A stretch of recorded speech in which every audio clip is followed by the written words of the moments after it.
नमस्कार, स्वागत आप सभी का।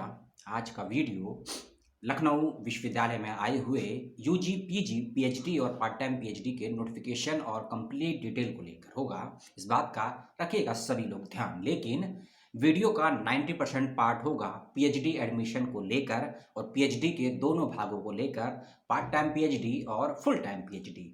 दोनों पीएचडी का टाइम ड्यूरेशन कम से कम कितना होगा, ज़्यादा से ज़्यादा कितना होगा, और ऐसे कैंडिडेट जो ज़ीरो फीस पर पीएचडी में एडमिशन लेना चाहते हैं उनको क्या क्या करना होगा, उसकी जानकारी। लास्ट डेट क्या है फॉर्म भरने की, और विदाउट लेट फीस के साथ फॉर्म भरने की लास्ट डेट क्या है, और साथ ही साथ पार्ट टाइम पीएचडी में कितनी सीटें हैं किस सब्जेक्ट में, और साथ ही साथ में रेगुलर में कितनी सीटें हैं, और साथ ही साथ में रेगुलर कॉलेजेस में, और साथ ही साथ जो प्रोफेशनल कोर्सेज हैं कुछ कॉलेज के, उसमें कितनी कितनी सीटें हैं, टोटल कितनी सीटें हैं, ये सब मैं आपको बताऊंगा। और साथ ही साथ ऐसे बच्चे जो एससी एसटी हैं या फिर पीएच कैंडिडेट के बच्चे हैं उनको क्या एक्स्ट्रा बेनिफिट हो सकता है उसके बारे में बताऊंगा। और लखनऊ विश्वविद्यालय की एक अच्छी बात है कि जिन बच्चों के 50% या उससे कम अंक आए हैं वे बच्चे भी अप्लाई कर सकते हैं। याद रखिएगा, जिन कैंडिडेट्स के खासकर जर्नल और ओबीसी कैंडिडेट इस बात को सुने, और ईडब्ल्यूएस बच्चे भी सुने, जिनके 55% अंक नहीं है वे भी अप्लाई कर सकते हैं पीएचडी के लिए। इस बात का रखिएगा सभी लोग ध्यान, ठीक है। पार्ट टाइम पीएचडी की गाइडलाइंस के लिए मैं एक अलग से वीडियो बनाऊंगा, इस बात का ध्यान रखिएगा, क्योंकि पार्ट टाइम पीएचडी का अलग कंडीशन है। कैंडिडेट में कुछ एक्स्ट्रा योग्यताएं और कुछ एक्स्ट्रा बेनिफिट उसको मिलते हैं, टाइम ड्यूरेशन भी ज़्यादा होता है। डिटेल में उसके लिए मैं अलग से वीडियो बनाऊंगा, लेकिन इसी वीडियो में मैं आपको पार्ट टाइम पीएचडी में कितनी सीटें हैं और किस विभाग में कितनी सीटें हैं उसके विषय में आपको जानकारी दूंगा, ठीक है। सबसे पहले आप सीट सुन लीजिए, उसके बाद चलेंगे अगली चीज़ों पर। और 8 स्टेप कौन से होंगे फॉर्म भरने के, 8 स्टेप है फॉर्म भरने के, और किन किन चीज़ों की आपको ज़रूरत होगी, और इनकम सर्टिफिकेट और ईडब्ल्यूएस सर्टिफिकेट का कितना लाभ आपको होगा रिसेंट का, और क्या डेट निश्चित की गई है इनकम सर्टिफिकेट की। और ओबीसी कैंडिडेट्स के लिए वह डेट सुन लीजिएगा, यूनिवर्सिटी ऑफ लखनऊ ने एक डेट फिक्स कर दी है। यदि उससे पहले का आप सर्टिफिकेट लगाएंगे तो इनवैलिड हो जाएगा, उसके बाद का लगाएंगे तभी वैलिड होगा। क्या है टर्म एंड कंडीशन, उसको जानने के लिए चलते हैं सीधे नोटिफिकेशन पर। सबसे पहले हम बात करेंगे पार्ट टाइम पीएचडी की सीट्स को लेकर, ठीक है।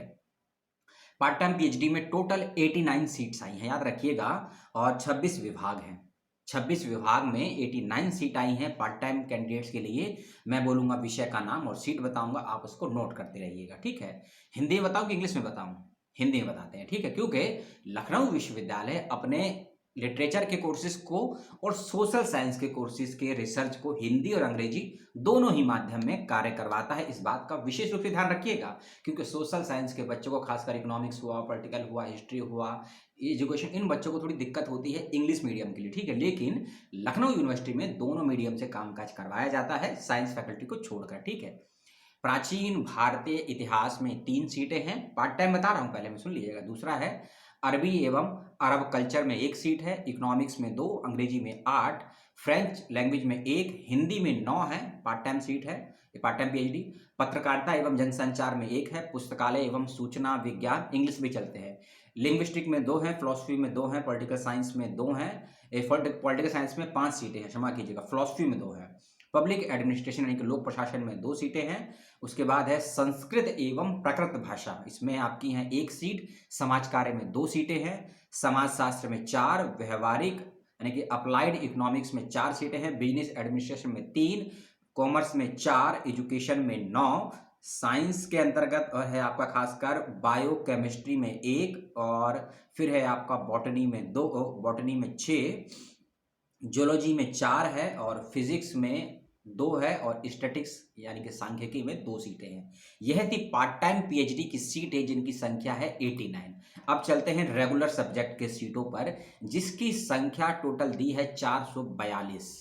आपने सही सुना, 34 विभाग में आई हैं पीएचडी की सीटें, टोटल इनकी संख्या है 442।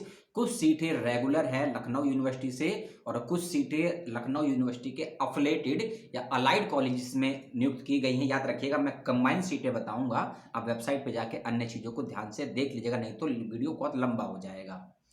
डिपार्टमेंट ऑफ जियोलॉजी में 29 सीटें हैं, स्टैटिक्स में 6, भौतिक विज्ञान में 50 सीटें हैं, मैथमेटिक्स में 13, फिर है जियोलॉजी में आपकी है भूगर्भ 8 सीटें हैं, कंप्यूटर साइंस में आपकी हैं 6 सीट, केमिस्ट्री में है 31 सीटें, बॉटनी में है 12, बायोटेक्नोलॉजी में है, बायोकेमिस्ट्री में है 2 सीट, लॉ में है 15, एजुकेशन में 11 और कॉमर्स में है 22 सीटें। ठीक है, एजुकेशन में 11 है और कॉमर्स में 22 सीटें हैं फुल टाइम पीएचडी की।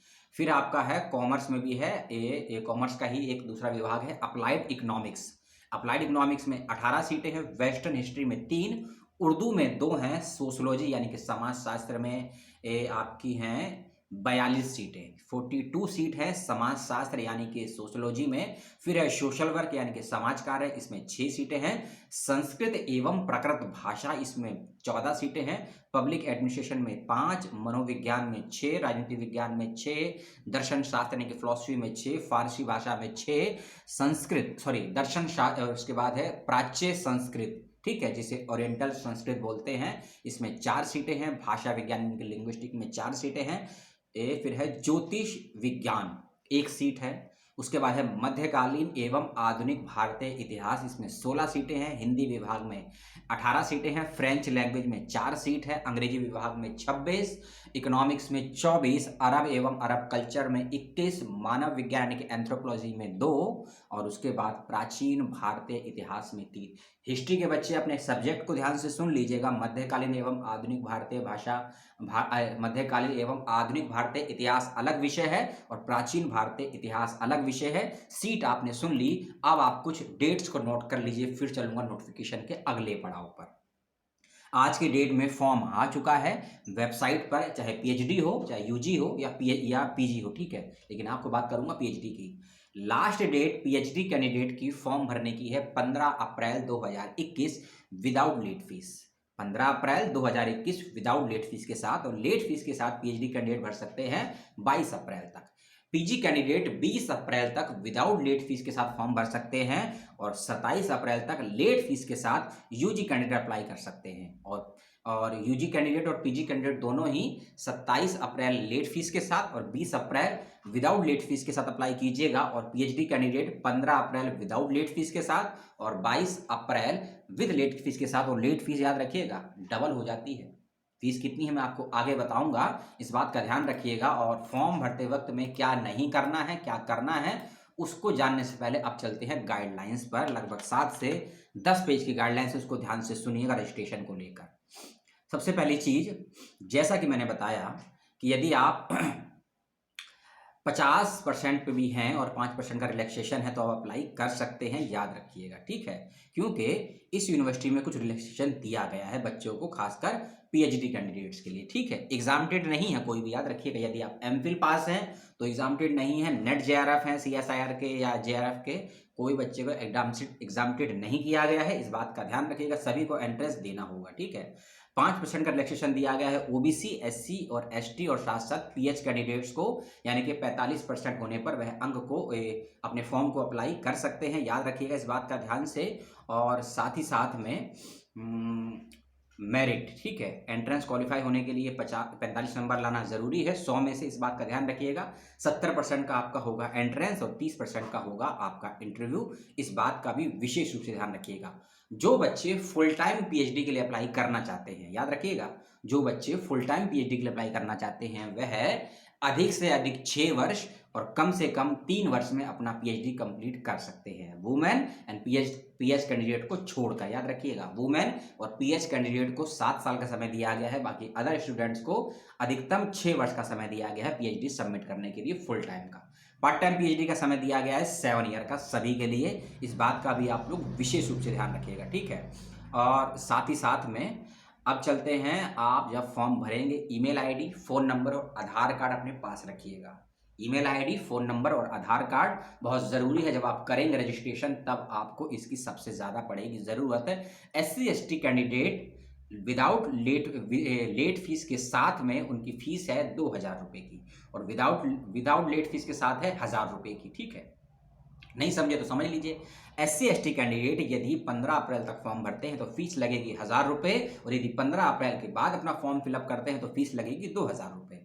और जनरल और ओबीसी कैंडिडेट का फीस है 2,000 रुपये 15 अप्रैल तक, और 15 अप्रैल के बाद फीस जमा करेंगे तो फीस लगेगी 3,000 रुपये तक। और एक बात को ध्यान से सुन लीजिए, फॉर्म भरते वक्त में अगर और फीस सबमिट करने के बाद में करेक्शन का कोई भी ऑप्शन नहीं आएगा फॉर्म में, ठीक है। आप क्या चेंज कर सकते हैं, सिर्फ मैं वो 4 चीज़ें आपको बताऊंगा जिसमें आप यदि गलती से कुछ गलती कर देते हैं उसको आप चेंज कर सकते हैं, लेकिन मेजर चेंजेस नहीं कर पाएंगे। इस बात को ध्यान से सुन लीजिए। मैंने आपको बताई थी ईडब्ल्यूएस और एससी कैंडिडेट के बच्चों के लिए कुछ डेट दी है यूनिवर्सिटी ने खासकर, ठीक है।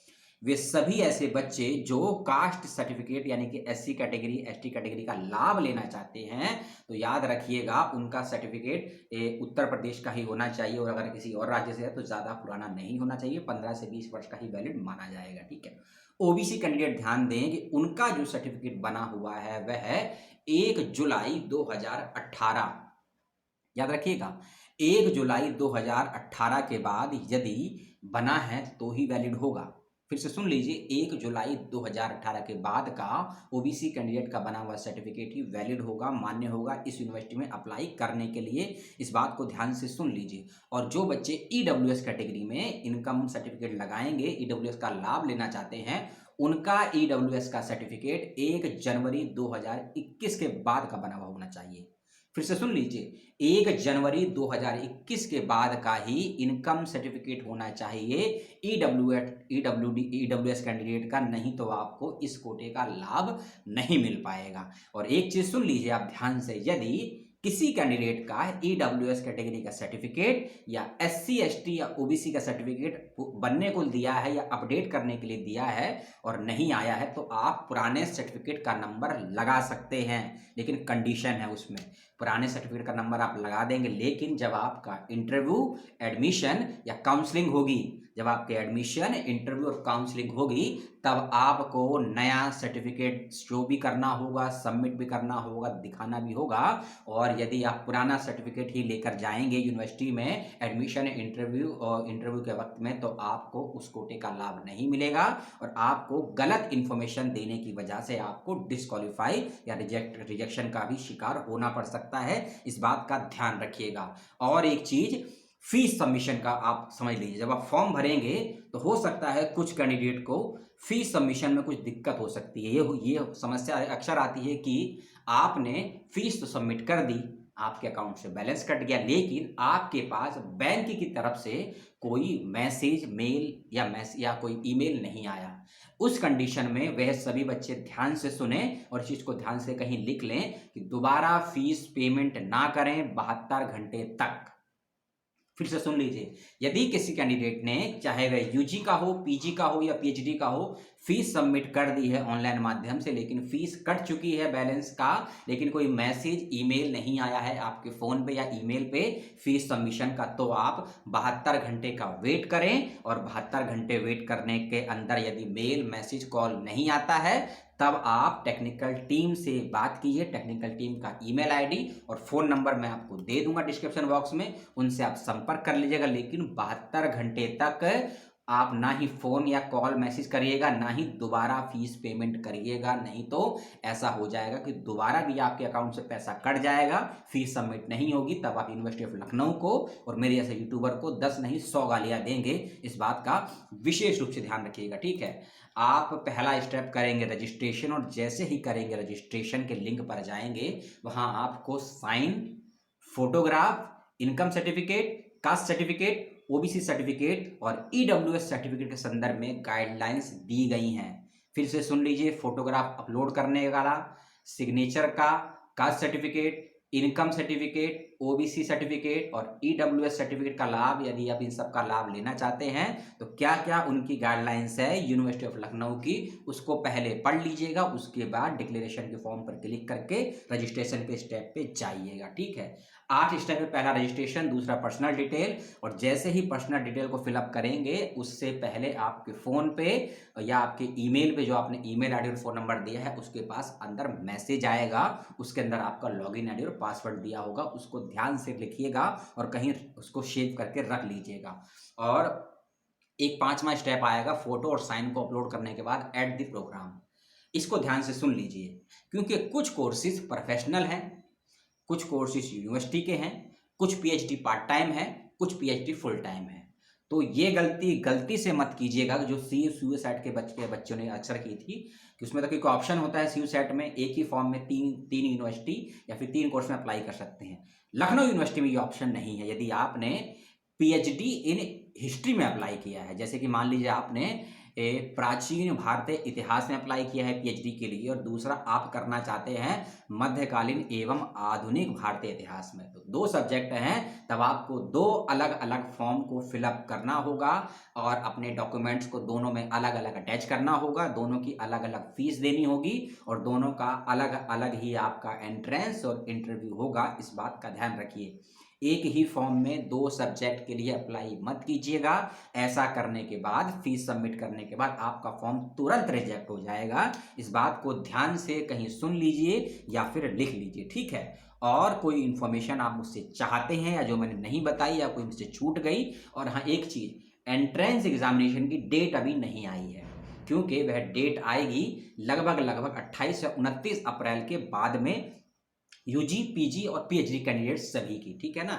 एमफिल नहीं है लखनऊ यूनिवर्सिटी में, ध्यान रखिएगा, नहीं तो आप सोचे कि एमफिल कैसे लिखने, क्योंकि एमफिल न्यू एजुकेशन पॉलिसी के तहत एमफिल को बंद किया जा रहा है यूनिवर्सिटी से। कुछ यूनिवर्सिटी में चल रहा है लेकिन यहाँ से फॉर्म नहीं निकला, इस बात का ध्यान रखिएगा। एडमिट कार्ड कब आएगा, एंट्रेंस कब होगा, एंट्रेंस का पैटर्न क्या होगा, एंट्रेंस का माध्यम क्या होगा, एंट्रेंस का मोड क्या होगा, एंट्रेंस ऑनलाइन होगा या ऑफलाइन होगा, एंट्रेंस लखनऊ यूनिवर्सिटी में होगा या उसके अलग अलग रीजनल सेंटर हैं, एडमिट कार्ड कब आएगा, एग्जाम का पैटर्न क्या होगा, एमसीक्यू होगा या रिटर्न होगा, ये सभी जानकारी आएंगी लगभग 28 अप्रैल के बाद में। तब तक के लिए आप वेट कीजिए सूचनाओं का, और जो इन्फॉर्मेशन मैंने आपको दी उसको लेकर कोई सवाल, कोई जिज्ञासा, कोई उलझन हो तो ज़रूर सवाल कर लीजिएगा, और टेक्निकल टीम का सपोर्ट या फिर यूनिवर्सिटी का सपोर्ट तभी लीजिएगा, लेकिन सबसे पहले सारे नोटिफिकेशन को ध्यान से रीड कर लीजिएगा। अभी लगभग शाम को 9 मार्च शाम को 5:30 बजे ही वेबसाइट पर फॉर्म और उसका लिंक आ चुका है, तो ज़्यादा जल्दबाजी मत कीजिएगा। और यूजीसी नेट के बच्चे ध्यान दें, आज लास्ट डेट है फॉर्म को भरने की, फीस जमा करने की, यूजीसी नेट की, मध्य रात्रि 11:50 तक 9 मार्च को। जिन्होंने फॉर्म नहीं भरा है यूजीसी नेट का, ध्यान से फॉर्म भर दीजिए, फीस सबमिट कर दीजिए। इसके बाद कोई ऑप्शन नहीं मिलने वाला है, और 12 से लेकर 16 मार्च के बीच में यूजीसी नेट के बच्चे अपने फॉर्म में करेक्शन कर सकते हैं। लखनऊ यूनिवर्सिटी के बच्चे ध्यान दें किस प्रकार का करेक्शन कर सकते हैं। यदि आपका फोटो गलत अपलोड हो गया है, कोई पुराना फोटो अपलोड हो गया है, उसको आप चेंज कर सकते हैं। अपने साइन को हिंदी या इंग्लिश में जो लगाना है उसमें करेक्शन कर सकते हैं। अपने नाम की स्पेलिंग, मदर के नाम की स्पेलिंग, फादर के नाम की स्पेलिंग, अपना डेट ऑफ बर्थ में यदि कुछ बदलाव करना चाहते हैं, गलती से गलत हो गया है, तो इनके अंदर ही आप करेक्शन कर सकते हैं फीस सबमिट करने के बाद। तो इसके अलावा कोई भी करेक्शन नहीं कर सकते हैं, इसीलिए सभी एकेडमिक रिकॉर्ड्स को ध्यान से भरिएगा। The NET, JRF, MPhil, teacher, associate, fellow या किसी गवर्नमेंट जॉब में है उसकी डिटेल में जानकारी भरिएगा, ध्यान से भरिएगा। और यदि ईडब्ल्यूएस के बच्चों का नया सर्टिफिकेट नहीं है, पुराने सर्टिफिकेट का नंबर लगा दीजिएगा, लेकिन एडमिशन, इंटरव्यू और के वक्त में, काउंसलिंग के वक्त में ओरिजिनल सर्टिफिकेट नया वाला साथ में होना चाहिए, नहीं तो आपको डिस्क्वालीफाई कर दिया जाएगा, आपका एडमिशन निरस्त कर दिया जाएगा। आपने अपना 18 से 19 मिनट दिया, बहुत बहुत धन्यवाद। अपना और अपनों का ध्यान रखिए, जल्दबाजी में फॉर्म मत भरिएगा, नोटिफिकेशन को पढ़िए, ध्यान से पढ़िए, पढ़ते वक्त समस्या आए तो पूछ लीजिएगा। और साथ ही साथ मैं एक यूट्यूब का लिंक दूंगा आपको, यूट्यूब वीडियो का लिंक है जो लखनऊ यूनिवर्सिटी ने रिलीज किया है, ठीक है। लखनऊ यूनिवर्सिटी का यूट्यूब चैनल है, उसका लिंक, उसके अंदर एक वीडियो अपलोड हुआ है, शाम को लगभग 6, साढ़े 6 बजे अपलोड हुआ है, उसी का ऑफिशियल वीडियो है, उसको भी देख लीजिएगा। कोई समस्या हो और तो आप सवाल कीजिएगा। मिलता हूँ एक और वीडियो में, किसी और दिन, किसी और समय, किसी और इन्फॉर्मेशन के साथ। तब तक के लिए अपनों के साथ और अपनों के पास रहिए। सलाम।